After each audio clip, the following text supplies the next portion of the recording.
ဒီကောင်ကကြောက် live device preview ကကြတော့ကျွန်တော်တို့ဒီမှာဆွဲနေတဲ့ screen တွေကိုကျွန်တော်တို့ device ကနေပြီးတော့ pair လုပ်ကြည့်လို့ရတယ်preview အနေနဲ့ပေါ့နော်ကျွန်တော်တို့ design တွေကနောက်ပိုင်း code တင်ရေးပြီးသွားတဲ့ချိန်ကျရင်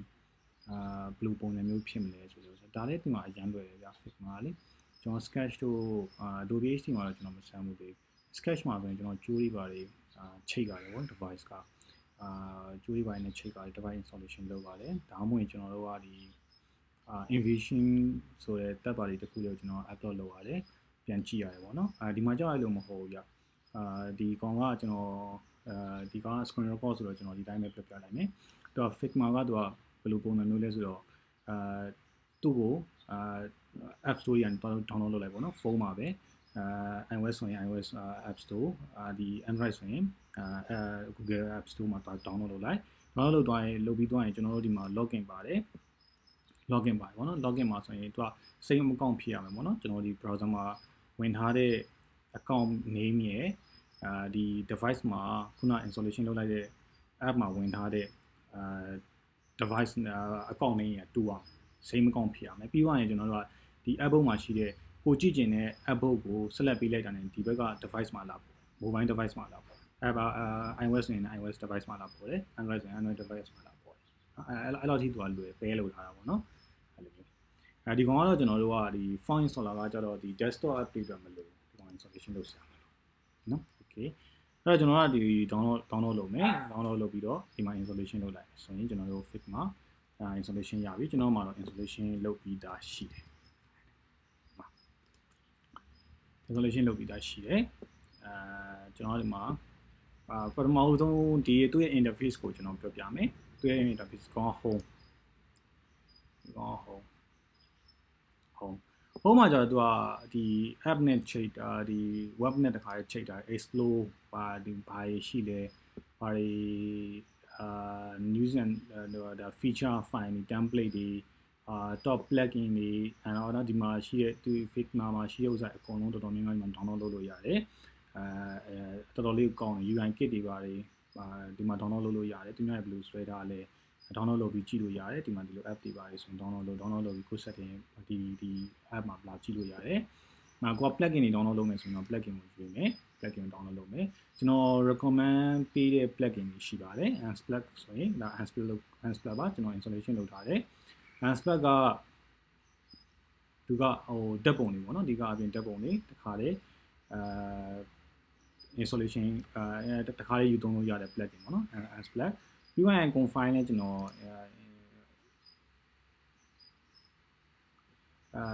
recommend ပေးတယ်ဒီမှာတော့ကျွန်တော်စီမှာမရဘူးလို့ပြောတယ်ဘာဖြစ်လို့လဲမသိဘူးကျွန်တော်ဒီမှာတော့မရဘူးလို့ပြောတယ် okay ပြဿနာမရှိပါဘူးmaterial design ကွန်လည်းကျွန်တော်တို့ installation လုပ်ထားဖို့ recommendation ပေးတယ် lorry center စ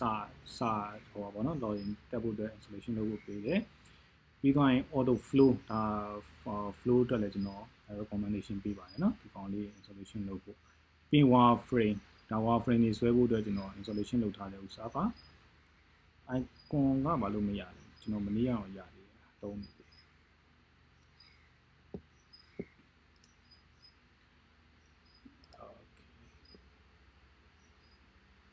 okay ပြန်ပြတ်သွားတယ်ကျွန်တ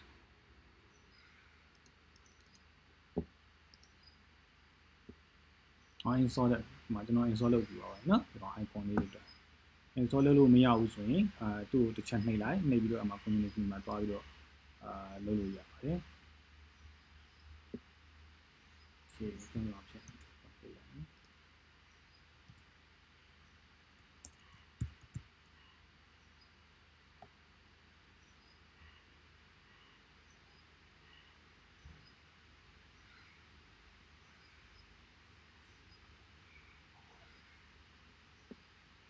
okay ရပါနော်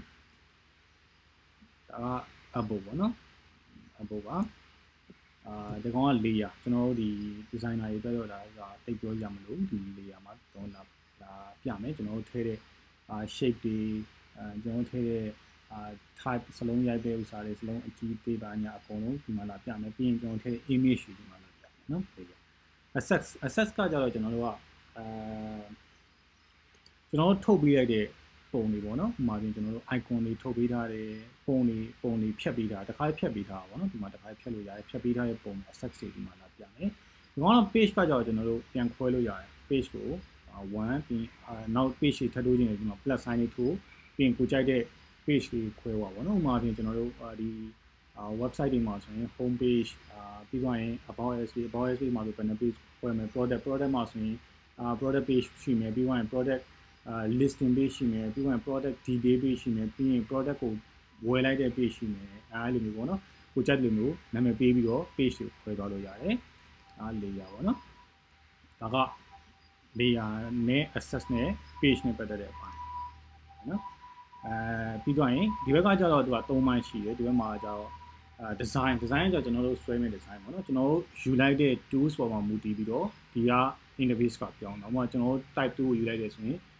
typography တွေရွေးလို့ရမယ် typeface တွေရွေးလို့ရမယ် font size တွေရွေးလို့ရမယ် line height တွေပါတယ်ပြီးရင်ဒီ font နဲ့ပတ်သက်တဲ့အရောင်တွေပါတယ် line အကျဉ်းအကျယ်စလုံးအကြီးသေးပါညာအဲ့ဒါတွေရွေးလို့ရမယ်ပုံစံမျိုးပြောင်းသွားမှာပေါ့နော်နောက်ပိုင်းကျွန်တော်တို့အလုပ်ရင်းနဲ့ဒီမှာလာပြီးတော့ပြလို့ရတယ်ပြီးရင်ဒါ product ကကြောင့်နောက်ပိုင်းကျွန်တော် design တွေပြီးသွားတဲ့အချိန်ကျရင်ကျွန်တော်ချိန်တာပေါ့နော်မှာ home page နဲ့ about us page နဲ့ချိန်မယ် about us နဲ့product နဲ့ချိန်မယ် product ကနေပြီးတော့ home ကိုနှိပ်လိုက်ရင်ကျွန်တော်တို့ရဲ့ landing page ကိုပြန်လာမယ်အဲ့လို product တွေဆွဲခြင်းတဲ့ခါကျရင်တွားမယ်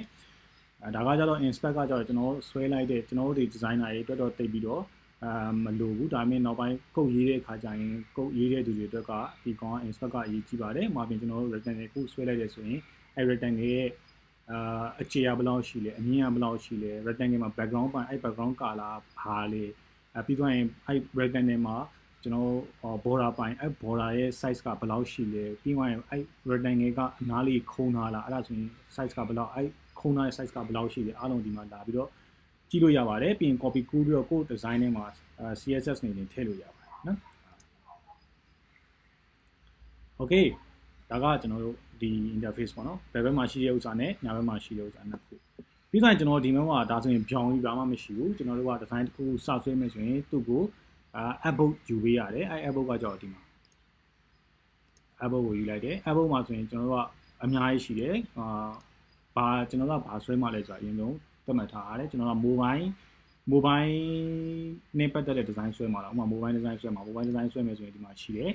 iPhone 11 iPhone 10 iPhone 8ရှိရဲကိုကြိုက်တဲ့ device name ကိုဒီမှာတစ်ခါရွေးလိုက်လို့ရ Android လားဒါမှမဟုတ် Google Pixel ကို base ယူဆွဲမှာလားဒါမှမဟုတ်ကျွန်တော်တို့က web တွေဆွဲမှာလား tablet တွေဆွဲမှာ tablet တွေဆွဲမယ်ဆိုဘယ်လိုမျိုးလဲမ POS တို့ပါတယ်ပေါ့နော် tablet တွေဆွဲမယ်ဆိုရင် tablet ဘယ် tablet ကိုအခြေခံပြီးဆွဲမှာလဲဒီမှာကြည့်လို့ရတယ်ဒါမှမဟုတ် desktop website တွေဆွဲမှာ website အတွက်ဆိုရင်တော့ကျွန်တော်ဘယ်လိုဆွဲမှာ desktop လား MacBook လား MacBook Pro အတွက်ကိုဆိုင်ဆွဲမှာလားbase ပေါ့နော် MacBook Pro base ယူပြီးဆွဲမှာလားရေးလို့ရတယ်အောက်မှာ presentation တို့ Apple Watch တို့ paper ဘာညာအများ social media ကိုဒီမှာ Twitter post လား Facebook post လား Facebook cover လားဒီမှာတခါတဲ့ site တွေတက်မှတ်ပြီးတာပါကျွန်တော်ကတခြားထပ်ပြီးတော့တက်မှတ်ပေးကြမလို့တော့ဘူးဒါ Figma community သူ community မှာတင်ဖို့သူ community မှာတင်ဖို့အတွက် icon လေးတွေဆွဲပေးချင်တာလားဒါမှမဟုတ်profile banner လေးတွေဆွဲပေးချင်တာလားအဲ့ပေါ့နော်ကျွန်တော်က design ဆွဲပြီးတော့သူ community မှာတင်လိုက်တဲ့ခါကျရင်တခြားလူတွေကအသုံးလုပ်ရင်ကျွန်တော် design တွေကို download လုပ်ပြီးတော့သုံးလို့ရတယ်အဲ့ဒါအဲ့အတွက်ပါဒါ Figma အဲ့တော့ကျွန်တော်ကအခု desktop အနေနဲ့လည်းတစ်ချက်ပြတယ်နော် desktop ယူလိုက်တယ်အဲ့တော့ကျွန်တော်ဒီဘက်ကabbout တစ်ခုရပြီ desktop ပေါ်မူတည်ပြီးတော့ abbout ရပြီဒါဆိုကျွန်တော်တို့ကဒီမှာ name ကိုပြင်လို့ရတယ် name ကို double click နှိပ်လိုက်ရင်ဒီမှာကျွန်တော်ကြိုက်တဲ့ name ပြင်လို့ရဥပမာပြင်creative website home page ဆိုကျွန်တော်ကမှာ creative website home page ကျွန်တော်ကြိုက်တဲ့width နဲ့ height ကိုပြန်တက်မှတ်ပေးလို့ရ width ကဘယ်လောက်ရှိလဲ height ကဘယ်လောက်ရှိလဲကျွန်တော်ပြန်တက်မှတ်ပေးလို့ရတယ်ဒါကတော့လောလောဆယ်မလိုသေးဘူးပေါ့နော်မလိုသေးဘူးဒါ control minus ကသေးသွားမယ် control plus ကကြီးလာမယ် control 0ဆိုရင်တော့အပြည့်ဖြစ်သွားမယ်ကျွန်တော်ကဒီလိုမျိုးမြင်ရတဲ့အနေထားမှာထား control minus control plus ပြီးရင် control key ကိုနှိပ်ထားပြီးတော့ wheel နဲ့လည်းအကျဉ်းအကျယ်လုပ်လို့ရတယ်ဒီဥစ္စာနော်ဒီမှာကတော့ကျွန်တော်ကတည်ပြီးသားဒီကောင်က lock ကပွင့်နေတယ်ဒီလေးရောရွှေ့လို့ရတယ်ဖြတ်လို့ရတယ်ဘာညာလုပ်လို့ရတယ်မျိုးလုံးလေးရတာမြင်နေရတယ်ဒီကောင်ပိတ်လိုက်တယ်ဆိုရင်တော့မမြင်ရတော့ဘူးပြန်ဖွင့်လိုက်ရင်မြင်ရ